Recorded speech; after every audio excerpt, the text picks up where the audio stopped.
नमस्कार, आपके साथ मैं हूं समीर अब्बास। इस बार किसकी सत्ता? टीवी 9 भारतवर्ष पर मेगा कवरेज लगातार जारी है क्योंकि लोकतंत्र के महापर्व का आज है पहला चरण।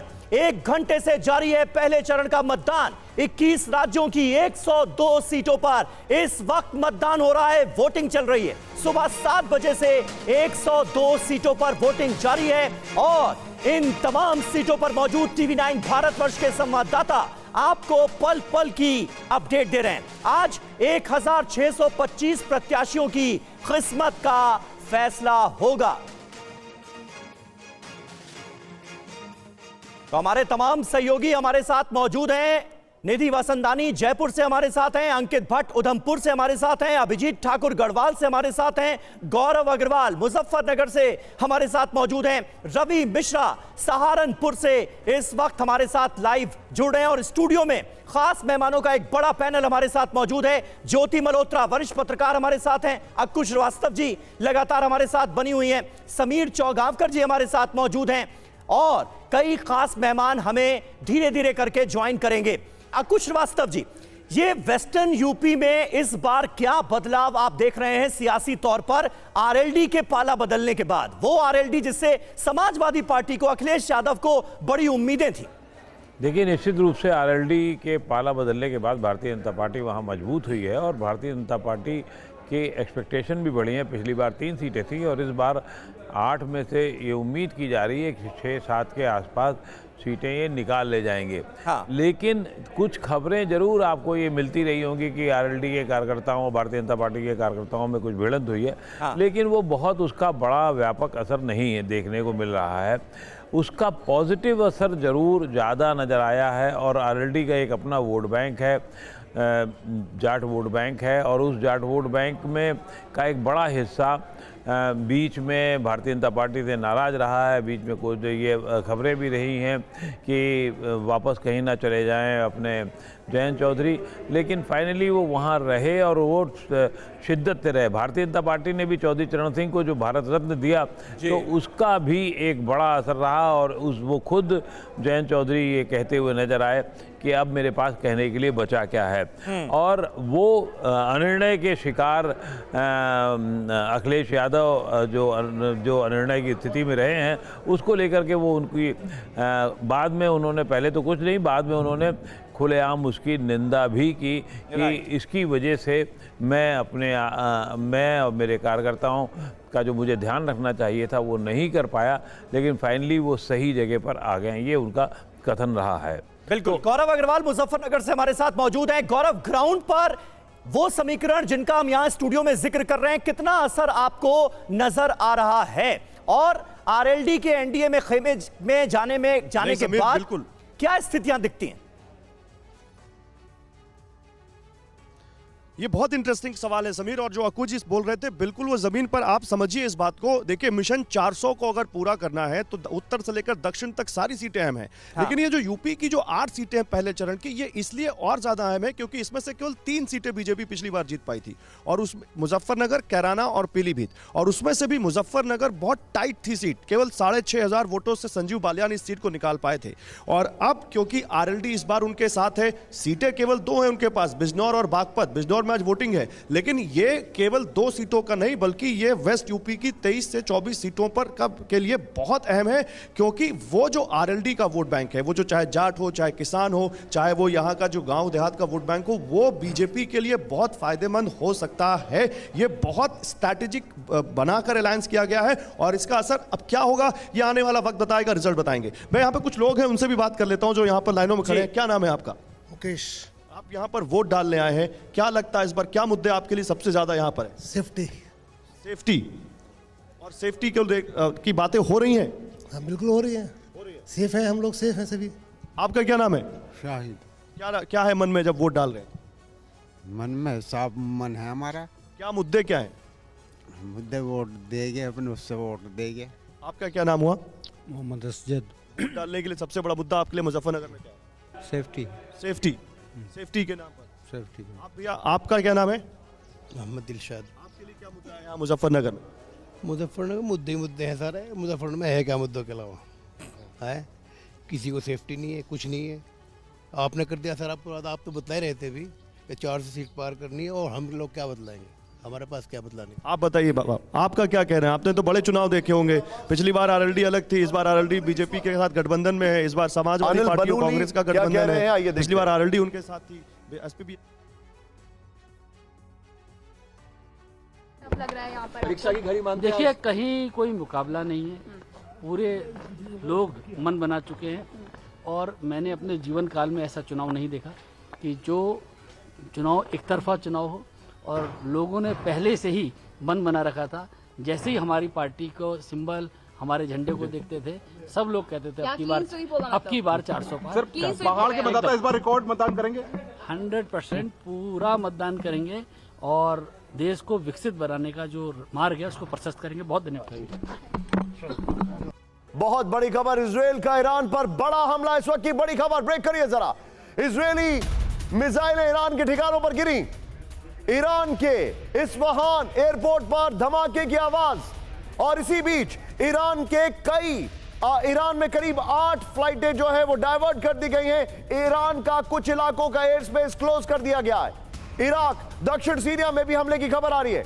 ईरान की नेशनल सिक्योरिटी काउंसिल की इमरजेंसी मीटिंग, यह बहुत बड़ी खबर है। ईरान की नेशनल सिक्योरिटी काउंसिल की इमरजेंसी मीटिंग, और इससे कुछ घंटे पहले ईरान के फॉरेन मिनिस्टर में यूएन में धमकी दी बाकायदा, लेकिन उसके बाद यह अटैक हुआ है। और कोइंसिडेंस देखिए, मेरी सहयोगी सोनल ने हमें बताया कि आज खमेनेई का जन्मदिन भी है।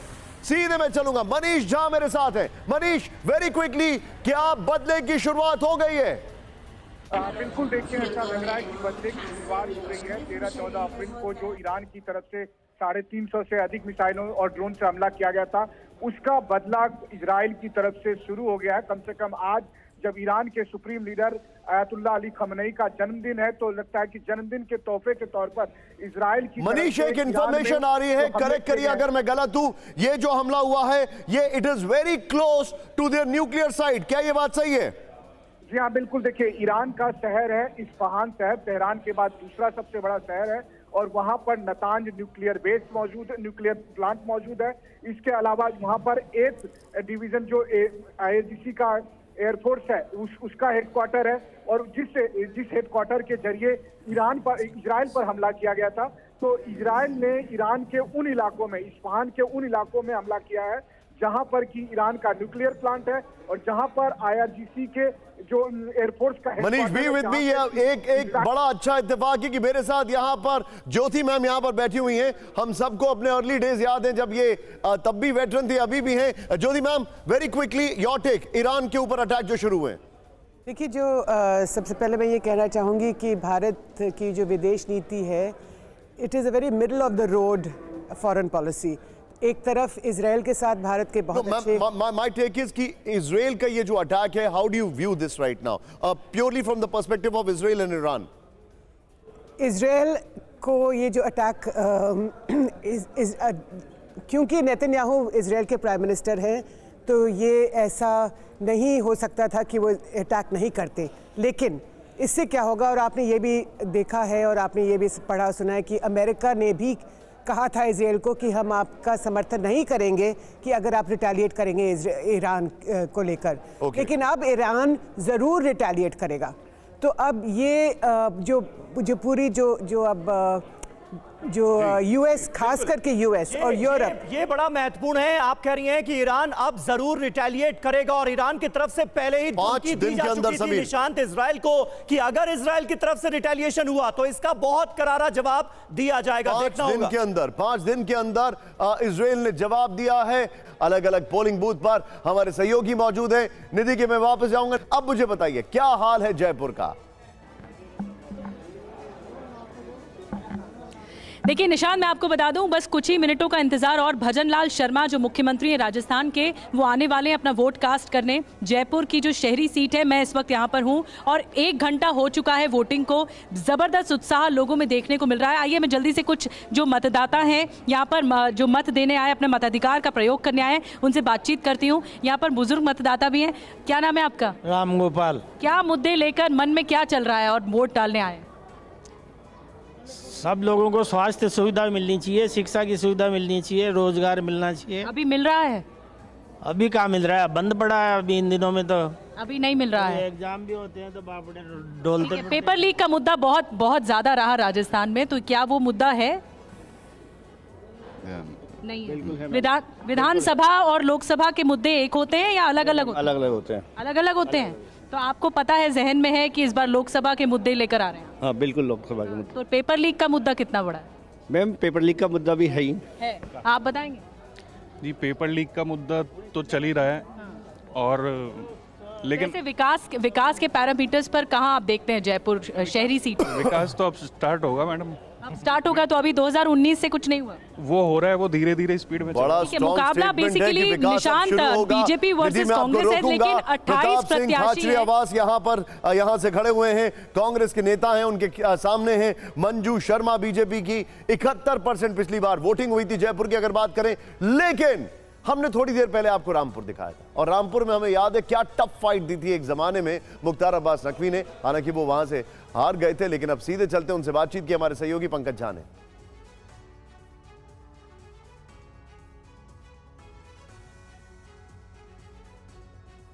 रामपुर में हमारे साथ हमारे सहयोगी पंकज झा हैं, उन्होंने बात की मुख्तार अब्बास नकवी जी से। आइए देखते हैं।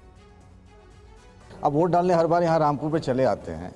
एक बात बताइए कि आज पहले फेज में 102 सीटों पे है मतदान, कोई एस्टिमेट होगा? क्योंकि कोई 400 पार, कोई राहुल कहते हैं कि भाई 150 पे ही अटक जाएगा। देखिए, हमारा जो संकल्प है वो 370 प्लस है बीजेपी, 400 पार एनडीए, ये संकल्प है। और ये फेज़ों के साथ ये संकल्प हो सकता है और बढ़े, क्योंकि अगर आप देखें तो पूरे देश में नरेंद्र मोदी जी के नेतृत्व में इन 10 सालों में तमाम संकटों के बाद, तमाम कंटकों के बाद, तमाम तरह के दिक्कतों के बाद, चाहे वो हंगामा रहा हो, चाहे फिसड्डियों का जो है वो हंगामा रहा हो, तमाम तरह की समस्याओं के बाद भी नरेंद्र मोदी जी ने देश में सुशासन की धाक को स्थापित करते हुए देश की सुरक्षा, देश की समृद्धि के सफ़र को आगे बढ़ाया। देखिए, हम जिस रामपुर में खड़े हैं उसके अगल बगल, पिछली बार भी जब अलायंस था, एक महागठबंधन था यहाँ यूपी में, तो बीजेपी को नुकसान हुआ था। इस बार भी एक गठबंधन है। देखो, एक बात लोगों को इस बात समझ में आ गई है, जो ये समाजवादी टीपू और सामंती सुल्तान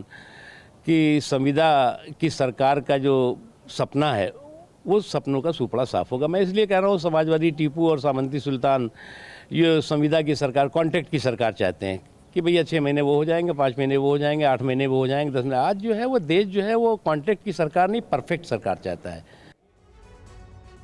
तो अपने अंदाज में मुख्तार अब्बास नकवी विपक्षी नेताओं को घेरते हुए, वहीं रवि मिश्रा हमारे संवाददाता इस वक्त सहारनपुर में मौजूद हैं। उन्होंने बीजेपी उम्मीदवार राघव लखनपाल से बात की है, ये भी सुनिए जरा।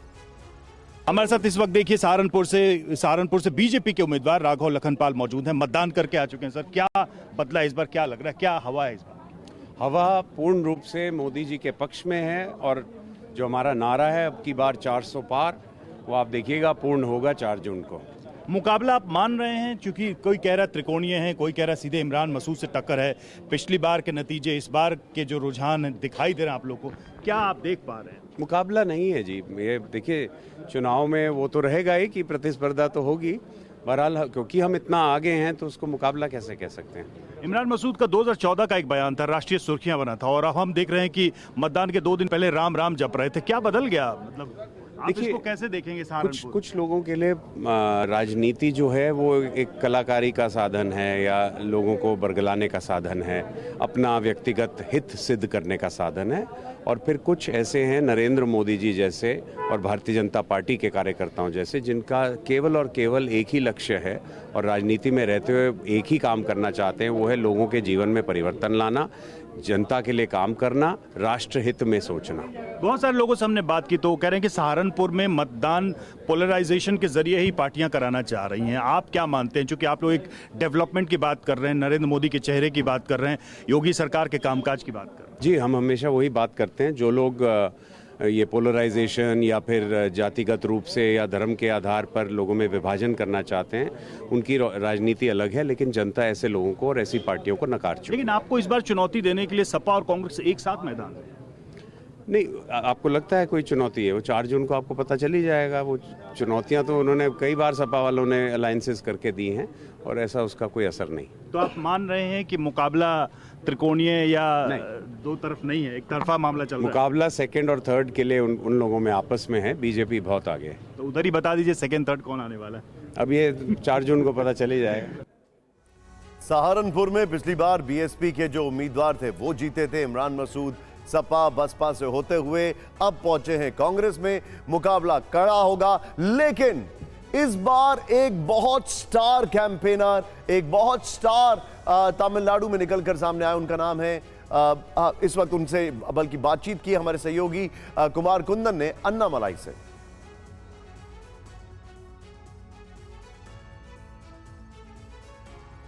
Only one question. हमारे साथ अन्नामलाई इस वक्त मौजूद हैं। अन्ना, आपने बहुत प्रचार भी किया है, प्रधानमंत्री खुद आए, सब लोग आए, क्या आप संदेश है, क्या होने जा रहा है तमिलनाडु में? सो तमिलनाडु में ये बार 2024 पार्लियामेंट इलेक्शंस में अभी इलेक्शंस हो रहा। सो हमारे को बहुत कॉन्फिडेंट है, पार्टी को बहुत कॉन्फिडेंट है, पार्टी मजबूत हो गया। प्राइम मिनिस्टर साहब का इमेज बहुत हाई है तमिलनाडु में। सो इस बार पूरा तमिलनाडु का जनता, brothers and sisters, Modi ji के साथ है। मोदी जी का देख रहा है, मोदी जी के साथ है। प्रधानमंत्री 10 साल में तमिलनाडु का बहुत ज़्यादा किया, फंड्स बहुत ज़्यादा दे दिया, बहुत ज़्यादा प्रोग्राम्स ले लिया, तमिल कल्चर का बहुत इंपॉर्टेंस दे दिया। काशी तमिल संगम, सौराष्ट्र तमिल संगम, सेमगोल पार्लियामेंट सेंट्रल बिल्डिंग में ले लिया। सो मेरे को बहुत कॉन्फिडेंट है। जून 4 पूरा तमिलनाडु में एक ही शब्द में पूरा तमिलनाडु में बोलेंगे, मैं मोदी जी के साथ के हूँ। इंडिया गठबंधन कह रही है कि कुछ नहीं होगा, स्तूपा साफ हो जाएगा आप लोगों को।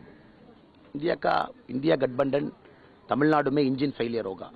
So rest of India will not start. Engine इधर फेल होगा। सो फेज 2 में गाड़ी नहीं है, फेज 3 गाड़ी नहीं है, फेज 7 तक गाड़ी नहीं है। सो इधर तमिलनाडु में पूरा इंजन फेलियर होगा। प्राइम मिनिस्टर कैंडिडेट नहीं है, पार्टी का कोऑर्डिनेशन नहीं है। सो इंजन इधर हो गया, फेल हो गया। डबल इंजन की सरकार आएगी यहाँ पे? 100% आएगी। 2024 का ये ट्रायल है। तमिलनाडु में भाजपा का एमपी ज़्यादा काम करना का एक मौका ब्रदर्स एंड सिस्टर्स हमारों को देने का बहुत रेडी होगा। सो 2024 का 2026 ग्राउंड में बहुत ज़्यादा काम करना पड़ेगा। 2026 का एक नया पॉलिटिक्स तमिलनाडु में शुरू हो रहा। 2024 जून 4 के बाद पोस्ट द्रविडियन पॉलिटिक्स तमिलनाडु में it will start. Dravidian politics खात्मा होने जा रहा है, आप मतलब मान के चले हम इस बात को? जून 4 में it will get over. Dravidian politics अभी क्या है? द्रविडियन पॉलिटिक्स अभी फैमिली पॉलिटिक्स है, अभी डायनास्टिक पॉलिटिक्स है, अभी करप्शन पॉलिटिक्स है, अभी कास्ट पॉलिटिक्स है। अभी द्रविडियन पॉलिटिक्स पूरा चेंज हो गया। 1940-50 का द्रविडियन पॉलिटिक्स दूसरा बात है, बट 2024 जून 4 का Dravidian politics different flavour and texture है। सो जून 4 के बाद तमिलनाडु में पोस्ट द्रविडियन पॉलिटिक्स 100% शुरू होगा। एक आखिरी सवाल, गांव में महिलाएं काफी आपके रैलीज वगैरह में दिख रही थी, तो आपको लगता है कि महिलाओं का सबसे ज्यादा सपोर्ट मिलेगा? महिला का जबकि सबसे ज्यादा सपोर्ट मोदी जी के पास है। कारण तमिलनाडु में आसपास में 4 करोड़ का बेनिफिशियरीज मोदी जी प्रोग्राम में बेनिफिट होगा। लास्ट 10 साल में 55 लाख का टॉयलेट इधर बना दिया। 45 लाख फार्मर से इधर 6,000 रुपीज़ प्रधानमंत्री सम्मान निधि, गौरव निधि अकाउंट में जामिल हो रहा। LPG गैस सिलेंडर बहुत ज़्यादा इधर है। 100 डे एम्प्लॉयमेंट 60,000 करोड़ का पैसा मिला। अभी 284 लास्ट वीक तक एक डे सैलरी था। 319 रुपीज़ मोदी जी ऊपर किया। सो अभी मेरे को बहुत कॉन्फिडेंट है 2024 इलेक्शन में पूरा महिला बहनों सिस्टर्स पूरा मोदी जी के साथ है। So June 4 results will say. Congratulation. Cameraman Virendra Maurya के साथ कुमार कुंदन, TV9 भारतवर्ष। तो देखिए, हमारे सहयोगी कुमार कुंदन बात कर रहे थे के अन्नामलाई से, जिनकी डीएमके के दबदबे के बीच बड़ी चर्चा इस बार तमिलनाडु में हो रही है। समीर चौगावकर जी, कैसे आप देखते हैं? के अन्नामलाई पर बड़ा भरोसा जताया है खुद प्रधानमंत्री नरेंद्र मोदी ने। कोई जादू चलेगा क्या? ये बड़ा सवाल इसलिए क्योंकि साउथ जो है, दक्षिण जो है, वो अभी भी कमजोर नब्ज बना हुआ है बीजेपी के लिए। देखिए, इसमें कोई दो राय नहीं कि अन्नामलाई जब भारतीय जनता पार्टी के तमिलनाडु इकाई के अध्यक्ष बने तो 2021 में, उसके बाद से लगातार जमीनी स्तर पर उन्होंने काम किया। और उनकी जो पदयात्रा उन्होंने की थी, एन मन एन मक्कल, मेरा भूमि मेरे लोग, वो बहुत सक्सेसफुल रही और 39 पूरी लोकसभा सीटों को उन्होंने उसके अंदर कवर किया था। और भारतीय जनता पार्टी को घर घर जरूर पहुंचाया उन्होंने, लेकिन वोट में कितना कन्वर्ट होगा ये देखना होगा। 2019 में भारतीय जनता पार्टी को 3.7% के करीब तमिलनाडु में वोट मिला था। इस बार भारतीय जनता पार्टी मुझे लग रहा है कि डबल डिजिट के अंदर वोट जरूर हासिल करेगी, 12-13% का वोट बैंक जाएगा। सीट कितनी जीत पाती है बहुत आसान नहीं होगा। अगर भारतीय जनता पार्टी का AIADMK के साथ गठबंधन बना रहता तो इसमें कोई दो राय नहीं कि AIADMK का गठबंधन और भारतीय जनता पार्टी मिलकर एक बड़ी चुनौती DMK और कांग्रेस गठबंधन के लिए बनते।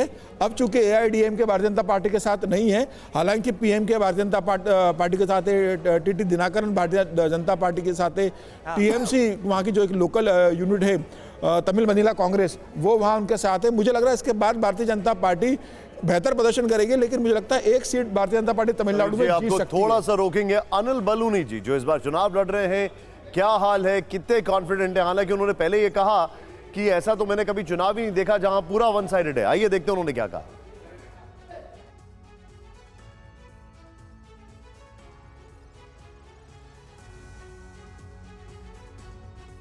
से बीजेपी के प्रत्याशी अनिल बलूनी हमारे साथ बातचीत करने के लिए मंदिर में दर्शन के बाद मतदान के लिए जा रहे हैं। सर, मतदान के लिए आप जा रहे हैं, मेहनत बहुत की है, चर्चा इस बात की पूरे क्षेत्र में, लेकिन टफ फाइट कही जा रही है। ये तो 4 जून को आपको पता लग जाएगा। आप मेरे से ज्यादा तो कोई नहीं घुमा होगा। जहां जाते हैं भारतीय जनता पार्टी का झंडा दिखता, अब की बार 400 पार, अब की बार 400 पार। ऐसा है कि दिल्ली में बैठ के नहीं समझ आता है, जब यहाँ गांव-गांव जाएंगे तो आपको पता लगेगा कितना तेज करंट है, कितना तेजी से लोग भारतीय जनता पार्टी के लिए मतदान कर रहे हैं। आप मतदान केंद्रों में आपके आने से ये सीट बहुत हॉट सीट बन गई है। नहीं, ये सब आप लोगों के शब्द हैं। टाइट हो जाना और हॉट हो जाना, इस सब आप लोगों के शब्द है, कुछ नहीं। हम बड़े साधारण से कार्यकर्ता हैं। भारतीय जनता पार्टी ने अपने सबसे साधारण कार्यकर्ता को यहाँ से टिकट दी। कितनी सभाएं, आप 1 दर्जन से ज्यादा सभाएं की आपने, लोगों के बीच में गए, क्या आपको लगा कि पिछली बार से ज्यादा रिस्पांस रहेगा? 4 लाख से ज्यादा मतों से पिछली बार भी हमने 5 लाख पार का लक्ष्य रखा है। 5 लाख पार का लक्ष्य रखा है आपने। कितने कॉन्फिडेंट है जीत के? पूरे। तो अनिल बलूनी हमारे साथ थे। इनका यही कहना है कि अपनी जीत के प्रति पूरी तरह से आश्वस्त हैं। जो टफ फाइट की बात लोग कह रहे हैं या फिर जो चुनाव विश्लेषक कह रहे हैं उसको ये नहीं मानते हैं। इनका कहना है कि कांग्रेस जो है वो काफी कमजोर है इस सीट पे और बीजेपी को लोग अपनी पहली चॉइस के रूप में देख रहे हैं। बने रहिए, जल्दी से मुझे निधि वसंदानी का रुख करना होगा। उनके साथ राजस्थान के मुख्यमंत्री मौजूद हैं। निधि, ओवर टू यू।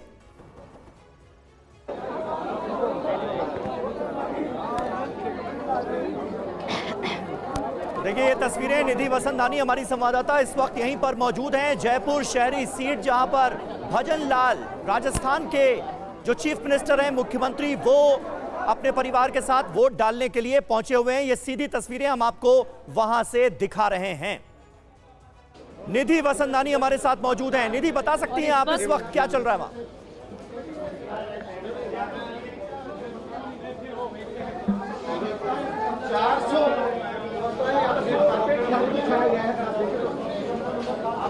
निधि, आवाज मिल रही है? और भजन लाल शर्मा जी इस वक्त हैं। सर, कांग्रेस कह रही है कि इस बार 6 से 7 सीटें आप वो जीतने वाले हैं। वो तो हमेशा कहते हैं। सचिन पायलट कह रहे हैं, वो तो हमेशा आरोप लगा रहे हैं कि भरतपुर में भी आप वोट करते हैं। वो तो हमेशा ऐसे ही कहते हैं। हाँ? वो तो हमेशा ऐसे ही कहते हैं। इस बार क्या लग रहा है आपकी तरफ से, क्या क्लेम? 25 की 25। 25 की 25।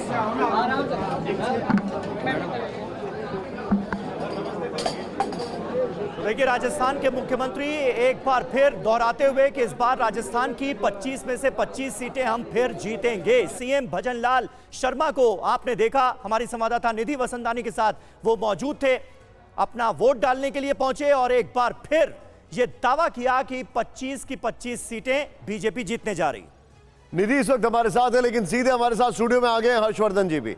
सीधे वो बैठे हैं और मैं उनसे सवाल यहां पर पूछ रहा हूं। हर्षवर्धन जी, सबसे पहले ये बताइए, राजस्थान की अगर बात की जाए तो पिछले कुछ दिनों में, अब देखिए चुनाव चल रहा है, वोटिंग हो रही है, तो मैं बहुत सारी चीजें खोलकर नहीं बोल सकता हूं, आप भी समझ सकते हैं वो एक आचार संहिता है, लेकिन कुछ चीजों में ऐसा लग रहा है जैसे माहौल बदला है, ऐसी खबरें आ रही हैं। एक इंडिपेंडेंट कैंडिडेट है, वो बहुत अच्छा, उनका वहां पर उनके लोगों को हुजूम दिखाई दे रहा है। कई सीटों पर ऐसा लग रहा है कि कुछ माहौल बदला है। अब राजस्थान की अगर बात की जाए, कैसे देखते हैं आप? आप बिल्कुल ठीक कह रहे हैं निशान जी। मुझे लगता है कि राजस्थान में जो 25 की 25 सीटें भारतीय जनता पार्टी जीतने का दावा करती रही है, उसमें कुछ सीटों पर मुश्किल दिखी है, लेकिन वहां पर अगर आप ध्यान से देखें तो जातीय समीकरण के लिहाज से, और कई बार होता है ना, जैसे एक हवा सी फैली गुजरात, राजस्थान और पश्चिमी उत्तर प्रदेश की राजपूत नाराज हो गए हैं, उसमें कुछ निजी सेंटिमेंट हावी हो गए, कुछ भाजपा की अंदरूनी लड़ाई हावी हो गई, और कुछ जिसको कहते हैं ना कि अलग अलग कोनों से दबाव बनाने की कोशिश हो गई। अब राजस्थान को अगर देखें तो कुछ योजनाओं के लिहाज से अगर बात करें, कुछ जिसको हम कहते हैं कि सोशल इक्वेशन के लिहाज से बात करें, तो निश्चित तौर पर बीजेपी के पक्ष में बहुत सी चीजें जाती हैं। अंदरूनी कलह है जिसको वो ठीक करना है, जिसको बार बार कहते हैं कि उनके घर के भी लोग हैं जो इस हवा को देने में बहुत उन्होंने बड़ी भूमिका निभाई। लेकिन मुझे लगता है इस सब के बावजूद अभी भी एज दिखता है, एक बेहतर स्थिति दिखती है। अब बाकी तो जनता वोटिंग दे रही है, तो वोटिंग कर रही है, हमारे साथ इस वक्त नीरज मिश्रा भी जुड़ रहे हैं, प्रवक्ता कांग्रेस पार्टी के कृष्णा हेगड़े हमारे साथ हैं, नेता शिवसेना शिंदे गुट के मनीष दुबे हमारे साथ मौजूद हैं, एनसीपी शरद पवार गुट के नेता हैं। नीरज मिश्रा जी, आपसे अहम सवाल जो हर किसी के जहन में है, इंडिया गठबंधन इस बार एनडीए को क्या बड़ी चुनौती दे पा रहा है? समीर भाई, सबसे पहले तो सभी दर्शकों से अपील है कि आज भारी संख्या में निकलें और अपने बच्चों के भविष्य के लिए वोट करें, क्योंकि आज जो आप वोट करेंगे वो आने वाले 5 साल आपके तय करेगा कि आपका जीवन किस दिशा में जाएगा। तो हमारी अपील है कि आप भारी संख्या में निकलें। दूसरी बात तो ये, क्योंकि मैं पिछले आधे घंटे से आपकी रिपोर्ट्स देख रहा हूं जो ऑन ग्राउंड से आ रही हैं, उसमें एक बड़ा मजेदार रोचक तथ्य मुझको दिखा कि भाजपा के जितने नेताओं से आप बात कर रहे हैं वो तो सिर्फ मोदी मोदी मोदी नाम जप रहे हैं, और आप जनता से जैसे ही बात करते हैं, जनता बेरोजगारी, महंगाई, भ्रष्टाचार, पेपर लीक, इन सारे मुद्दों के बारे में बात कर रही है। और ये आपकी ऑन ग्राउंड रिपोर्ट्स हैं, ये हम नहीं कह रहे हैं। तो आज जो चुनाव हो रहा है वो बिल्कुल लोकलाइज स्तर पे हो रहा है, जहां पर लोग अपने उम्मीदवारों से ये पूछ रहे हैं कि जब देश में कोरोना काल था तब हमारे यहाँ पर जो हादसे हो रहे थे तो आप लोग कहाँ जाकर ताली और थाली बजा रहे थे। लोग ये पूछ रहे हैं कि वो अधपक्का जीएसटी जब लाया गया तो हमारे सांसद उस संसद में जाकर ताली क्यों बजा रहे थे, जिससे गरीब आदमी की जेब पर चोट पड़ गई। आज वो पूछ रहे हैं कि वो सिलेंडर जब 1200 के पार चला गया तो हमारे किसी सांसद में ये हिम्मत क्यों नहीं हुई कि वो सदन में खड़े होकर कहते, मोदी जी हमने तो वादा किया था कि 400 के नीचे लाएंगे, ये 1200 के पार कैसे चला गया।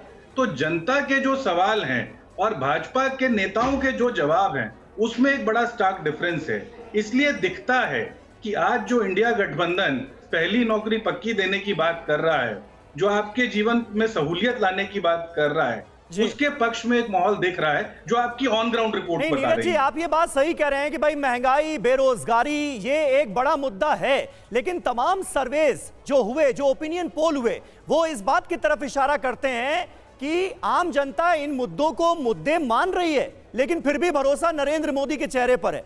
ऐसा क्यों है?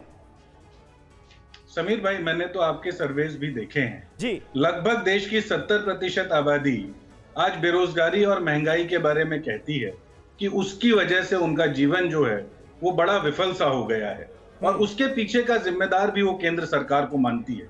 मैं मोदी जी का नाम नहीं लूंगा क्योंकि बिना वजह जाते हुए प्रधानमंत्री को फुटेज देने की जरूरत नहीं है, क्योंकि 10 साल का अन्याय काल आज खत्म होने वाला है। तो हमें तो अब अगले 5 साल के लिए जो उस अन्याय काल में जो दिक्कतें हुई हैं उसको कैसे अब ठीक करना है, रीसेट करना है और भविष्य का भारत बनाना है, उसके बारे में चर्चा करनी चाहिए। ठीक है, मनीष जी हमारे साथ हैं, एनसीपी के नेता हैं, एनसीपी शरद पवार। अब ये देखिए एक नया यहाँ पर हमको ऐड करना पड़ता है, और यही एक मेरा सवाल भी है आपसे मनीष जी। अभी थोड़ी देर पहले अनिल बलूनी जी थे, उन्होंने कहा कि मैंने तो ऐसा चुनाव ही नहीं देखा जो पूरी तरह एक तरफा है और पूरी तरह बीजेपी जीत रही। अगर बात की जाए महाराष्ट्र की, आज कई सीटों पर वोटिंग हो रही है, महाराष्ट्र में कई आपके बैस्टियंस है, वहां पर वोटिंग हो रही है, बैस्टियन यानी आपके इंडिया अलायंस के बैस्टियंस रहे। मैं आपसे जानना चाहूंगा, क्या आपको लग रहा है, सबसे बड़ा सवाल तो यह है कि आपका अलायंस में चीजें बनने में, फाइनलाइज होने में, आपकी बैठकें पहले शुरू हुई लेकिन फाइनलाइजेशन आपका बाद में हुआ। सर्वप्रथम मैं ये बताना चाहूंगा कि जिस तरह से देश में माहौल बनाया गया है 2004 साइनिंग इंडिया, और 2004 का जो रिजल्ट आया वो बहुत ही अच्छा रिजल्ट था, कांग्रेस के पक्ष में था और भारतीय जनता पार्टी का पूरा सफाया हुआ। उसी तरह का रिजल्ट इस बार 2024 में आने वाला है, इतना मुझे पूरा यकीन है। और महाराष्ट्र में जो 5 सीटों में आज इलेक्शन है, 5 की 5 सीटें इंडिया गठबंधन को मिल रही है, क्योंकि ग्राउंड रियलिटी महाराष्ट्र की कुछ अलग है। यहाँ के जो सर्वे हुए हैं, वो सर्वे में अगर आप देखेंगे तो कम से कम पूरे महाराष्ट्र में बीजेपी दूसरे नंबर पे जाती हुई दिख रही है। हर सीट पे 48 के 48 सीट पे उनके हाल है। यहाँ पे बेरोजगारी मुद्दा है, महंगाई मुद्दा है, जीएसटी की जो बढ़ोतरी है वो मुद्दा है, और सबसे ज्यादा मुद्दा जो प्रधानमंत्री जी राशन बांटने के कांग्रेस के स्कीम पर सवाल उठाते थे, आज देश में 80 करोड़ लोगों को 5 किलो गेहूं और 5 किलो चावल देने की वो सांसद में मेज को ठोक ठोक के बात करते हैं। तो मुझे लगता है देश को उन्होंने गरीबी की तरफ, बेरोजगारी की तरफ और समस्याग्रस्त देश को मनीष जी, लेकिन आपने सर्वेस का जिक्र किया, ओपिनियन पोल्स का जिक्र किया, उसमें एक और बात महाराष्ट्र को लेकर निकलकर सामने आ रही है कि भाई टूट के बाद शरद पवार के साथ लोगों की सहानुभूति है, उद्धव ठाकरे के साथ लोगों की सहानुभूति है, लेकिन इसका फायदा ज्यादा एक्सपेक्ट जो किया जा रहा है वो विधानसभा चुनाव में किया जा रहा है। प्रधानमंत्री नरेंद्र मोदी का चेहरा लोकसभा चुनाव में महाराष्ट्र में भारी पड़ता हुआ नजर आ रहा है। लोगों की टूट को लेकर, आपसी सिरफुटवल को लेकर नाराजगी के बावजूद इसे कैसे देखेंगे?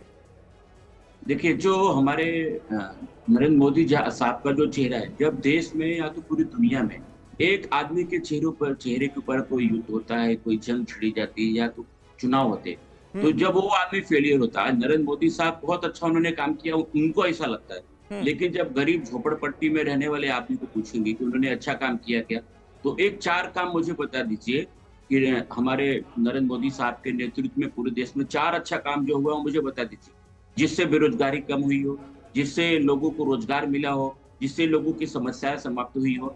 आज हर आदमी को 8 से 10 हजार रुपये महीने का एक्सपेंस बढ़ चुका है। इनकम तो बढ़ा नहीं, लेकिन एक्सपेंस बढ़ गया।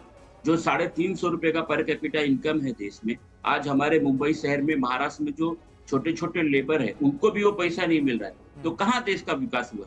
लेबर आज भी दुखी है, रोड पे धंधा करने वाले आज भी दुखी है, झोपड़पट्टी में काम करने वाले भी आज भी दुखी है।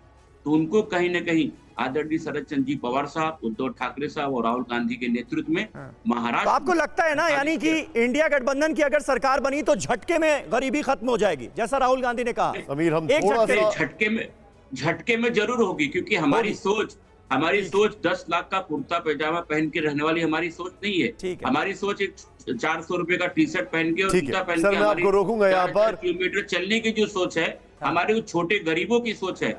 हमेशा जो हमारी इंडिया गठबंधन है वो आम आदमी को कनेक्ट करने वाली टीम है, न कि भारतीय जनता पार्टी। आज आपके चैनल के माध्यम से देखा। ठीक है सर, मैं आपको थोड़ा सा रोकूंगा, मैं आपको क्रॉस नहीं करूंगा, लेकिन आपको याद होगा एक बहुत पुराना quotation, it takes a fortune to keep somebody in poverty. ये एक बहुत पुराना कोटेशन है, मैं इससे आगे कुछ नहीं बोलूंगा, लेकिन सीधे मैं चलूंगा यहाँ पर। मेरे साथ हमारे सहयोगी ध्वज आर्या ने अभी बातचीत की राजवर्धन सिंह राठौर से। जाएंगे सर, जो है वोट डालने जा रहे हैं, और क्या दोबारा से रिपीट होगी सरकार? 100% वापस रिपीट होगी सरकार, और रिपीट ही नहीं बल्कि एक बहुत बड़ा आंकड़ा सीटों का पार करेगी, 400 सीटों का आंकड़ा पार करेगी। और उसका कारण है कि विकसित भारत का संकल्प प्रधानमंत्री मोदी जी ने लिया है, और उनका रिपोर्ट कार्ड, पिछले 10 साल का जो रिपोर्ट कार्ड है वो जनता के सामने है। तो मैं मतदाताओं से यही अपील करूंगा कि वही नव भारत के निर्माता हैं, वही बनाएंगे भारत को, और ये वो भारत है जो बहुत शक्तिशाली भारत है और आगे और शक्तिशाली आर्थिक रूप से बनेगा। सर, पायलट साहब कह रहे हैं कि यहाँ पर 7 से 8 सीटें ही आएंगी, 7 से 8 सीटें आएंगी। राज्यवर्धन जी, तो ये थे राज्यवर्धन सिंह राठौड़, जिन्होंने जो है TV9 से एक खास बातचीत की है और बताया है कि एक बार फिर से दोबारा से सरकार रिपीट होने जा रही है, और राजस्थान में 25 के 25 सीटों पर एक बार फिर से कमल खिलेगा। मेरे सहयोगी शक्ति सिंह के साथ ध्वज आर्या, TV9 भारतवर्ष, जयपुर। तो देखिए, राज्यवर्धन सिंह राठौर को आपने सुना, और स्टूडियो में जो पहले बात हो रही थी, कांग्रेस पार्टी के प्रवक्ता और शरद पवार गुट के जो प्रवक्ता हमारे साथ मौजूद थे, अक्कू जी आप उस पर रिएक्ट करना चाह रहे थे। ये बात बार बार कही जा रही कि झटके में गरीबी खत्म, अगर इंडिया गठबंधन की ये सरकार बनी तो। बहुत अच्छी बात है कि झटके में गरीबी खत्म करने का प्लान कांग्रेस के पास में है। और वैसे वो प्लान काफी पुराना भी है मेरे ख्याल से। 71 में किसी मिसेज इंदिरा गांधी ने तो कहा था ना 71 में कि हाँ गरीबी हटाओ नारा है, तो वो नारा अब लागू हो चुका है, गरीबी खत्म हो चुकी थी, वो तो दोबारा आ गई पिछले 15 सालों में 10 सालों में, नहीं तो पहले तो खत्म ही हो चुकी थी गरीबी। तो वो झटका जो हुआ था वो बहुत अच्छा था। उस झटके के बारे में कैसे लागू होगा झटका, जरा ये बताएंगे तो अच्छा रहेगा वो। नीरज जी जवाब देना चाहेंगे क्या जल्दी से? जी बिल्कुल बिल्कुल। अक्कू जी की मैं बस उनकी याददाश्त दुरुस्त कर दूं कि 2004 से 14 में कैसे 25 करोड़ परिवारों को गरीबी रेखा से बाहर मनमोहन सिंह की सरकार लाई। बस उसी तरीके का जादू दोबारा चलेगा।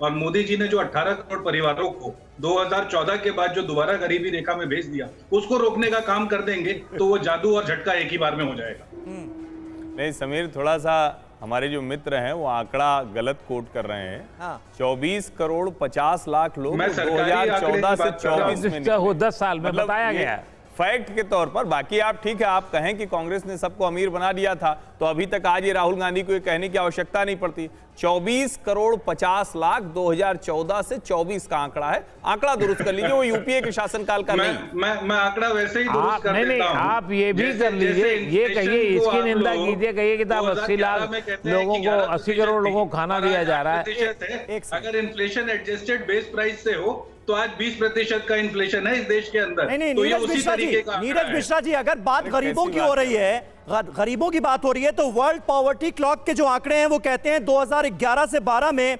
12.2% आबादी अत्यधिक गरीब के दायरे में थी हमारे हिंदुस्तान में, और अब देश की आबादी जो है उसमें सिर्फ 2% लोग अत्यधिक गरीब रह गए। Extreme poverty. समीर भाई इकोनॉमिक डिस्पैरिटी रिपोर्ट पे भी बात कर ले कि इस देश के अंदर कैसे जो 4% का टैक्स भरा जाता है जो टॉप 1% के लोग हैं उनके द्वारा, और देश की 70% जो आबादी है वो अपने एंड्स मीट करने के लिए तैयार नहीं है। ये तो लेटेस्ट रिपोर्ट है, उस पर भी बात कर लेते हैं। एक पर्सपेक्टिव ये है सर, ठीक है, पॉइंट टेकन।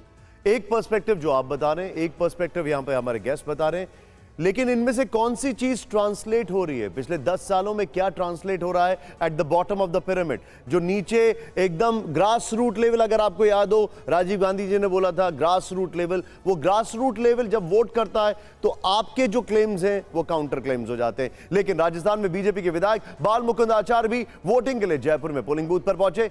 हमारे संवाददाता ध्वजार्य ने बातचीत। आप 400 पार की बात कर रहे हैं, प्रधानमंत्री 400 पार की बात कर रहे हैं, लेकिन राहुल गांधी कह रहे हैं कि 150 पर ही जो है बीजेपी सिमट जाएगी। अब देखिए, राहुल गांधी जी की बातों पर आप हम सबको ज़्यादा ध्यान देना नहीं चाहिए। वे मनोरंजन के साधन, उन्हें मनोरंजन होने दीजिए। और न नीति है न नीतिकार है, परिवारवाद है। एक तो भाई और एक बहन और एक जीजी एक जीजा जी, भाई बहन और जीजी जिया जी और मम्मी, ये सब घर में निपट गया सारा मामला साहब। और अब तो उनके कैंडिडेट की हालत है, सुबह टिकट मिलता है, शाम को वापस कराते हैं। और अब सहारा लेने लगे हैं देवी देवताओं का, और देवी देवताओं का अपमान करने लगे। आज तक कभी ऐसा हुआ है कि किसी पार्टी के सिंबल पे भगवान का चित्र लगा के इस प्रकार से करा जाए, यानी भगवान के फोटो छपा के भगवान का भी अपमान किया जाए? कोई पाँव में तख्ती को गिरा रहा है, कोई गाड़ी में गिरा रहा है, इस प्रकार से चुनाव लड़ा जाता है।